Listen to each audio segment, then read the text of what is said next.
Today, we're going to dive into a new standard that's, quietly changing the entire game of how we protect our most critical services. We're talking about a brand new security language called IDMEFv2. It sounds like something straight out of a movie, right?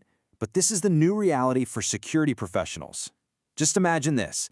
An intruder physically trips a sensor on a fence, but at the exact same moment, a hacker takes down the network that's supposed to send you that very alarm. How do you even begin to fight that? You see, these aren't just one-off problems anymore. We're dealing with these complex, hybrid threats that hit from multiple angles at once, and they're aimed right at the heart of our society, our power grids, our water systems, you name it. All the things we absolutely depend on every single day. And that brings us to a really big point. We're living in a world of these hybrid threats, and frankly, our old security playbooks, they just can't keep up. They're failing. I mean, just look at this list. Everything is connected. A single compromised laptop could spiral into a full-blown shutdown of a factory's production line. A simple physical break-in could be the first step to disabling the servers that run an entire energy grid. Every single one of these is a doorway into a much bigger, much more fragile system. So the big question is, how on earth do you defend against a threat that can come from every direction at once? Well, that brings us to the hero of our story today, this new universal security language called IDMEFv2. Okay, I know that is a bit of a mouthful. Incident Detection Message Exchange Format. But the most important words are right there. It's a standard way for all of our different security systems to actually talk to each other about any kind of incident. And what's really fascinating here is the evolution. The original version from like 20 years ago was all about cyber intrusions. But version 2 makes this huge critical leap to incidents. That's a way bigger deal because it includes everything: cyber attacks, physical break-ins, and even natural disasters. It's a language built for the threats we're facing right now. Here's the best way to think about it. If your firewall speaks one language, your security cameras speak another, and your flood alerts speak a third, you're never going to see the whole picture. IDMEFv2 is that universal translator that lets them all have a single, coherent conversation. So, how does this translator actually work in the real world?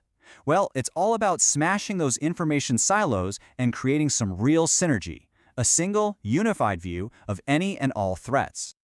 This diagram right here really shows you the whole concept in one picture. Down at the bottom, you have all your critical stuff, the factories, the data. In the middle, you see the old way, separate teams for physical security, cybersecurity, and system availability. But then, up at the top, that's the goal, the unified view that IDMEFv2 makes possible. So let's zoom in on that middle layer for a sec. Traditionally, the folks watching the cameras and access cards, the PSIM team, they're in a totally separate world from the network monitoring team, the NMS. And both of them are in a different silo from the cybersecurity, SIEM team watching for hackers. They're all doing their own thing, speaking their own tech languages. But now, with IDMEFv2, everything gets translated into one common language. This means a single operator can look at one screen and see it all. And suddenly, they can connect the dots. That camera going offline isn't just a glitch. It's happening at the same time the network is going down, which is happening because the firewall is being hammered. It's the difference between seeing 3 random problems and one single coordinated attack. And this isn't just some small step forward. According to the source material, this is literally the only initiative out there that pulls these 3 worlds, digital, physical, and natural, all together under one roof. So, we've seen how IDMEV2 can unify security inside a single organization. That's huge. But what happens when an attack is bigger? What if it targets multiple companies, or even multiple countries at once? Well, that's where this gets even more powerful. It's about connecting the guardians. Check out this diagram. It shows how this standard creates a whole new level of teamwork. It builds a structure that lets local, national, and even international security centers share critical information with each other securely.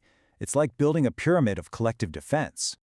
It all flows upwards. You've got your local security operations centers, your SOCs, gathering all the raw alerts. Then, they use IDMEFv2 to report the really important incidents up to a national authority, a CSIRT. And from there, those national teams can share the most crucial intelligence with their partners in other countries, creating what they call a SOC of SOCs. It's incredible. Now, I know what you're thinking. What about privacy and sensitive data? Good question. That's where something called an ISA, or Information Sharing Agreement, comes in. Think of it like a smart filter or a gatekeeper. It's a set of rules built into the system that automatically makes sure that only the necessary info is shared, and that sensitive details are either stripped out or encrypted. And the payoff for all of this? The ability to spot massive, coordinated campaigns. An attack that might look like a small, isolated problem in one country could suddenly be revealed as part of a huge, widespread assault when you see the data from everywhere else. It's about building a true, collective defense. Okay, this all sounds fantastic, right? But where are we in this whole process? Well, this last part is all about the journey so far and why there's a real sense of urgency to get this done. So this whole thing didn't just appear overnight. The need for it was actually identified way back in 2015. It's grown over the years, drafts have been published, and right now it's being put through its paces in major European projects. The finish line for the final version is set for 2027. And this is where it gets really serious. I'm going to read this quote directly from the source because it's that important. Given the geopolitical issues shaking Europe, it is urgent that European security agencies and actors get involved to support this adjustment and adoption phase. This isn't just some tech upgrade. The experts are saying it's a strategic necessity. And that really brings us to the final, most important question. In a world where everything, from our power plants to our own phones, is connected, can we really afford to have security systems that can't even talk to each other? A system that doesn't speak the same language isn't just an inconvenience anymore. It's a vulnerability we just can't risk. Thanks for tuning in.